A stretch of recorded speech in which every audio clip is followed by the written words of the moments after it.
কেউ কি বলতে পারবেন সংবিধানের কোন ধারার আন্ডারে এই গণ আন্দোলন হলো? সংবিধানের কোন ধারার আন্ডারে আপনি পুলিশকে মনরাস্ত্র দিলেন? সংবিধানের কোন ধারার আন্ডারে হেলিকপ্টার থেকে গুলি চালিয়ে ছোট ছোট বাচ্চাদেরকে শহীদ করা হলো? আচ্ছা, এটা না হলে গণ অভ্যুত্থান আপনি মানেন না, বিপ্লব মানেন না, খুব ভালো কথা।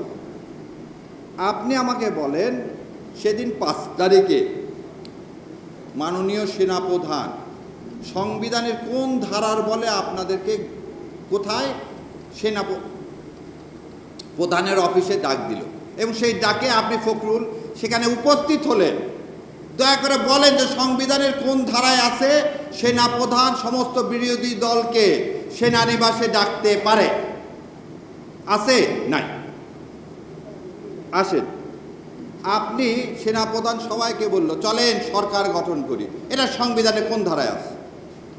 সংবিধানের ধারায় আছে আর একজন প্রধানমন্ত্রী নির্বাচিত না হওয়ার আগ পর্যন্ত সেই প্রধানমন্ত্রী থাকবে।